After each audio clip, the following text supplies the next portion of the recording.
آج میں اس ویڈیو میں آپ کے سامنے شکوہ کی تشریح اور مشکل الفاظ کے معنی بیان کروں گا۔ کیوں ریاکار بنوں سود فراموش رہوں۔ علامہ اقبال شکوہ کے پہلے بند میں تمہیداً فرماتے ہیں، آخر میں کب تک خاموش رہوں، میں آنے والی کل کی فکر کیوں نہ کروں، گزرے ہوئے زمانے کے غموں کو کب تک سینے سے لگائے رکھوں، کب تک اپنے مستقبل سے غافل رہوں، بلبل کی آہ و فغاں سننے کے لیے کب تک سراپا گوش پر آواز رہوں۔ اے میرے رفیق، کیا میں بھی کوئی پھول ہوں کہ خاموش بیٹھا رہوں؟ مجھے شاعری کا کمال عطا کیا گیا ہے جس نے مجھ میں جرأت اظہار پیدا کر دی۔ میرے منہ میں خاک، میں آج اپنے پیدا کرنے والے سے شکایت کرنے پہ مجبور ہوں۔ ریاکار وہ شخص جو اپنے نقصان کے در پہ ہو۔ سود فراموش اپنے فائدے سے غافل شخص کو کہتے ہیں۔ دوش آنے والی کل، ہمتن گوش پوری طرح متوجہ، تاب سخن شعر کہنے کا کمال، خاکم بدہن میرے منہ میں خاک، ہے بجا شیوائے تسلیم یہ مشہور ہیں ہم، اے خدائے بزرگ و برتر، یہ صحیح ہے کہ فرما برداری اور تسلیم و رضا میں ہم مشہور زمانہ ہے۔ تیرے ہر حکم کو ہم نے بے چون چرا تسلیم کر لیا ہے کہ یہی ہمارا ایمان ہے، لیکن آج ہم اپنے دل کا درد تجھے سنانے پہ مجبور ہیں۔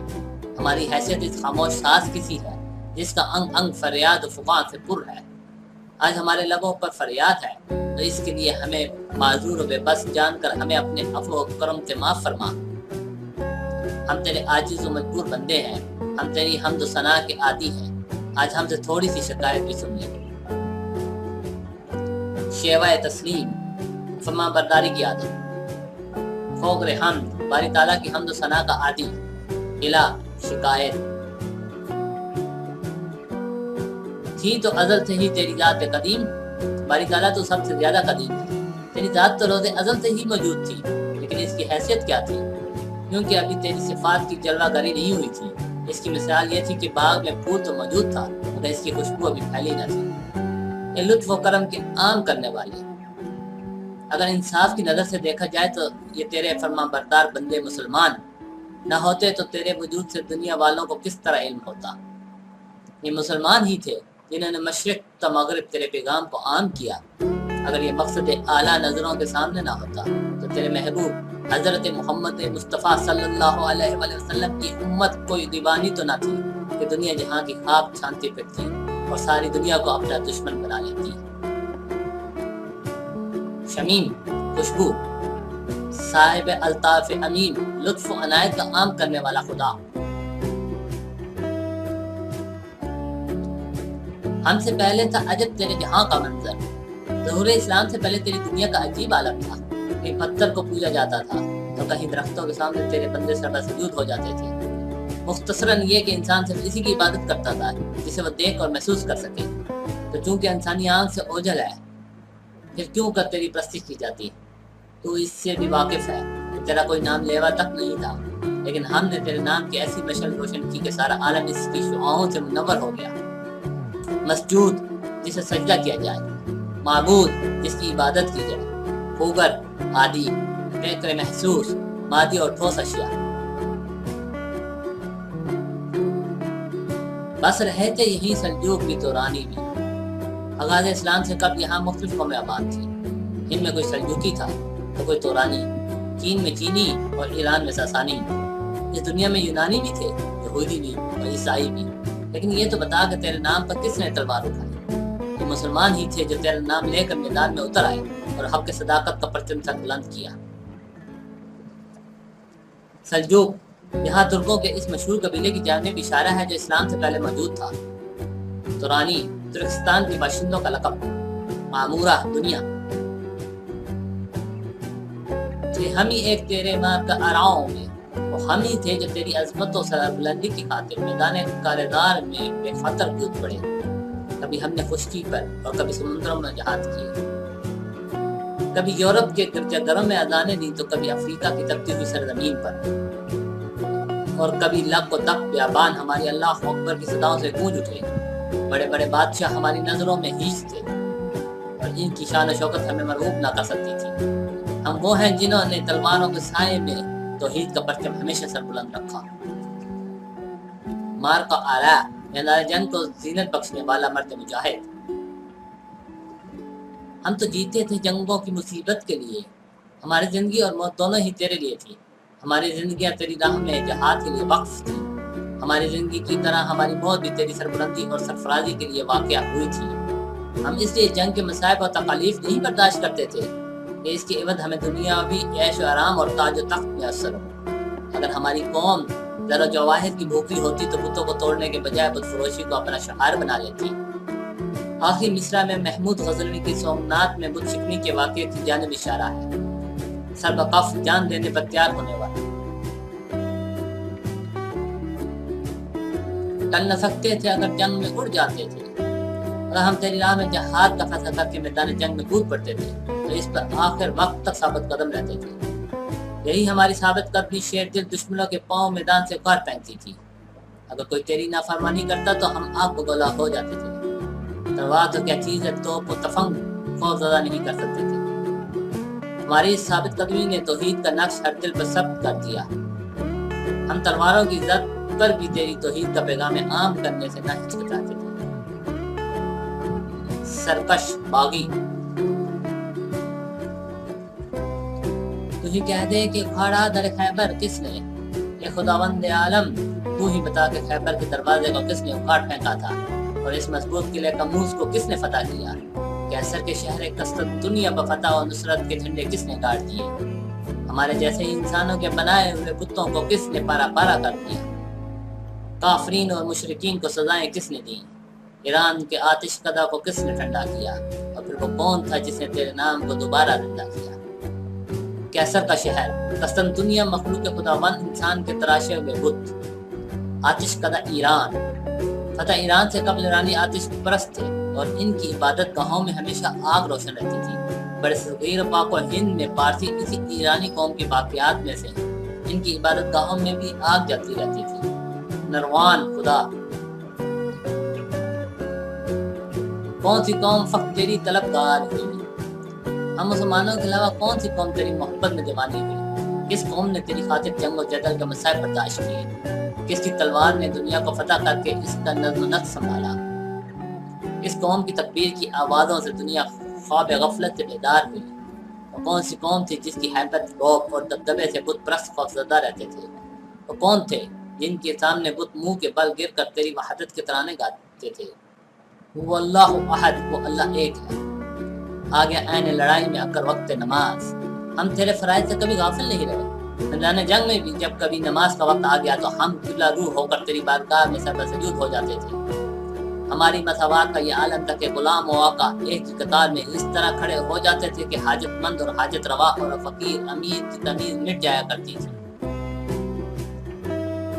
محفل کون و مقام سر و شام پھرے، ہم صبح و شام مشرق سے مغرب تک توحید کی شراب لے کر اس طرح محوے سفر رہا کرتے تھے جیسے پیالہ گردش میں رہتا ہے۔ ہم تیرا پیغام لے کر پہاڑوں اور بیابانوں میں گھومتے رہے تاکہ توحید کا پیغام دنیا کا چپا چپا پر پھیل جائے۔ تو اس سے بھی بخوبی واقف ہے کہ ہم اپنی اس کوشش میں کبھی ناکام و نامراد نہیں لوٹے۔ ہم نے خشکی تو کیا، سمندروں کو بھی اپنے پیروں تلے رون ڈالا اور اپنے گھوڑوں کو بحر ظلمات کی موجوں سے ٹکرا ڈالا۔ بحر ظلمات، بحر اوکینوس، بحر ظلمات میں گھوڑے دوڑانے تھے، اس واقعے کی طرف اشارہ ہے جب عقبہ میں نافع نے فتح مراکش کے بعد اپنا گھوڑا سمندر میں ڈال کر کہا، خدایا مجھے افسوس ہے کہ تیری زمین یہاں ختم ہو گئی، ورنہ میں اس طرح آگے ہی بڑھتا چلا جاتا تاکہ تیرا پیغام دنیا سے زیادہ لوگوں تک پہنچا سکتا۔ صفا دہر سے باطل کو مٹایا ہم نے روئے زمین سے کفر و شرک کی گٹھائیں دور کی اور بنی نوع انسان کو غلامی کی لعنت سے نجات دلائی۔ ہم نے اپنے سجدوں سے تیرے کعبے کی عزت و حرمت میں اضافہ کیا اور تیرے کلام موجز بیان قرآن کو عزت و احترام سے اپنے سینوں میں محفوظ کر لیا۔ اس کے باوجود ہم کی شکایت ہے کہ ہم وفادار نہیں، لیکن باری تعالیٰ بتا تو انہیں دلداری کا حق کب ادا کیا۔ صفا دہر، روئے زمین، باطل، کفر و شرک، جبین، نشانی،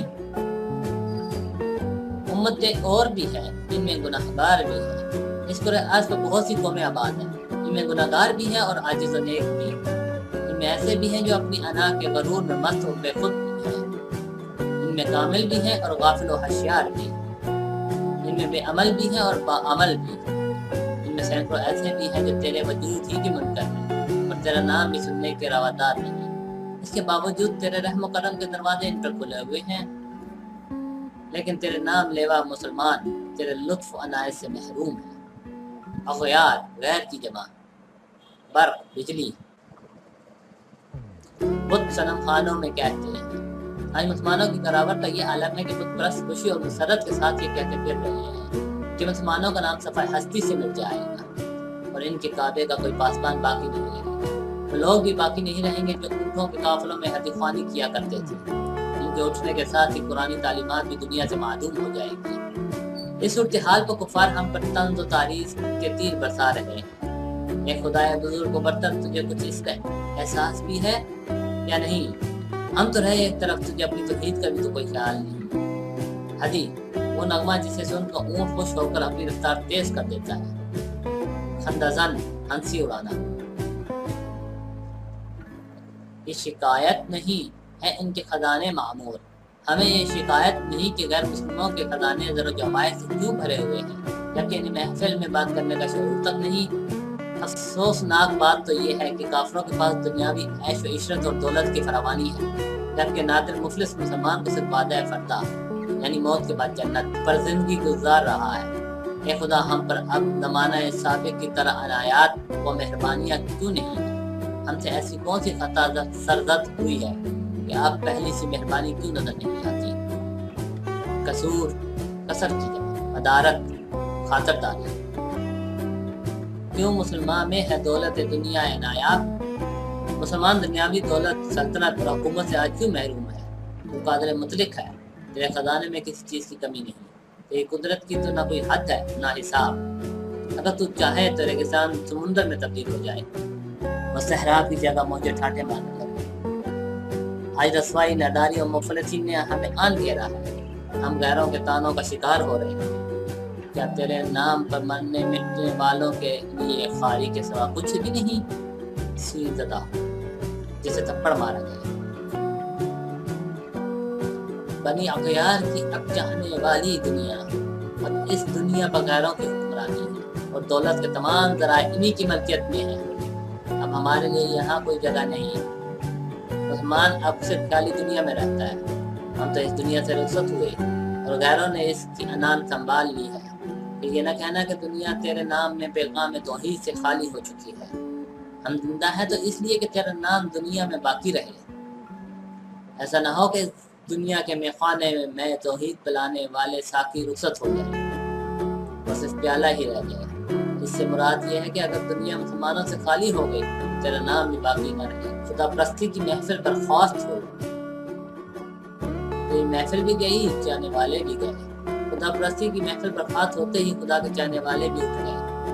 یہ وہی لوگ تھے جو تیرے عشق میں راتوں کی نیند حرام کر لیتے تھے اور صبح دم نالوں اور شیون یعنی عبادات میں مطلع رہتے تھے۔ یہ تجھے اپنا دل دے کر محفل سے اٹھ گئے اور اس کا جو صلہ تھا وہ بھی انہیں مل گیا اور راہ حق میں اپنی جانیں قربان کر کے جنت کو سدھارے ان لوگوں کے بغیر اب تیری محفل سونی ہو گئی۔ اب انہیں اپنے ہنسیوں درخشاں چہرے کا چراغ لے کر ڈھونڈ۔ درد لیلا بھی وہی، کیا اس کا پہلو بھی وہی؟ لیلا کے دل میں اب بھی درد کی ویسی ہی ٹھیسیں اٹھتی ہیں اور کیا اس کے پہلو میں بھی وہی جذبہ الفت موزن ہے؟ نجد کے بیابانوں اور پہاڑوں میں اب بھی ہرن دوڑے ہوئے دکھائی دیتے ہیں۔ عاشق کا عشق اور محبوب کا حسن اب بھی وہی ہے، جادو جگا رہا ہے۔ مراد یہ ہے کہ مسلمانوں کے دلوں میں اب بھی توحید کا نشہ موجود ہے اور وہ اپنے آپ کو حضرت رسول مقبول صلی اللہ علیہ وآلہ وسلم کے امتیوں میں شمار کرتے ہیں۔ تو بھی وہی ہے، پھر یہ ناراضگی اور خفگی کیسی؟ ان کی وجوہات کیا ہیں؟ آزردگی غیر سبب، بلا وجہ ناراضگی۔ تجھ کو چھوڑا کہ رسول عربی کو چھوڑا، کہ ہم نے تجھ سے کوئی بے اعتنائی برتی یا تیرے رسول برحق صلی اللہ علیہ وسلم کی پیروی کو ترک کیا؟ کیا ہمارے عشق و دیوانگی میں کوئی فرق آ گیا ہے؟ کیا ہم نے بت گری کا پیشہ اختیار کر لیا ہے؟ یا ہم نے حضرت اویس کرنی رضی اللہ عنہ اور حضرت سلمان فارسی رضی اللہ عنہ کے طور طریقے بلا دیے گئے اور حضرت بلال حبشی رضی اللہ عنہ کی زندگی ہمارے لیے نمونہ ہے؟ مراد یہ ہے کہ حضرت بلال نے اسلام کی راہ میں جو سختیاں اور مصائب برداشت کیے، ہم بھی انہی کے نقش قدم پہ چل سکتے ہیں۔ آشفتہ سری دیوانگی، عشق کی خیر وہ پہلی سی ادا بھی نہ صحیح، یہ مانا کہ ہم نے اپنے اسلاف کا سا عشق و محبت کا جذبہ پایا نہیں جاتا، اور ہمارے اندر تسلیم و رضا کی وہ خوبو بھی نہیں، ہمارا دل ہمارے بزرگوں کی طرح مہر وفا کا پابند بھی نہیں۔ یہ بھی صحیح ہے کہ ہم شریعت کے پابند و وفادار بھی نہیں، لیکن گستاخی معاف، ہم یہ کہنے پہ مجبور ہے کہ تو بھی تو ہر جائی ہو گیا ہے، اور تو نے بھی تو اپنے عہد کا پاس نہیں کیا، سر فاراں پہ کیا دین کو کامل تو نے۔ یہ حقیقت ہے کہ تو نے اسلام کو فاران کی چوٹی پہ مکمل کیا، یہاں اشارہ ہے اس پاک کی طرف جس میں کہا گیا تھا آج ہم نے تمہارا دین مکمل کر دیا اور اپنی نعمتیں تم پر پوری کر دی، اور تمہارے لیے دین اسلام پر راضی ہوا۔ ایک اشارہ کر کے تم نے ہزاروں کے دل موہ لیے۔ مراد یہ ہے کہ ہزاروں اور لاکھوں نے دین اسلام کو قبول کیا، اور اس دین کی روشنی سے لاکھوں دل منور ہوئے۔ ہم انہی کی اولاد ہیں، پھر کیا وجہ ہے کہ ہمارے سینوں میں پہلے سے چنگاری نہیں؟ کیا تجھے یاد نہیں کہ ہم تیرے ان نام لیواؤں کی اولاد ہیں؟ فاران، حجاز کا ایک پہاڑ، آتش اندوز، آگ جمع کرنے والا، شرر آباد، چنگاریوں سے بھرے ہوئے، سوختہ ساما، اپنا مال و اسباب جلانے والا مراد عشق۔ وادی نجد میں وہ سنگور سلال نہ رہا، وادی نجد میں زنجیروں کو بسنگور بھی نہیں رہا، کیسا دیوانہ وار لیلا کی محمل کا نظارہ بھی نہیں کرتا۔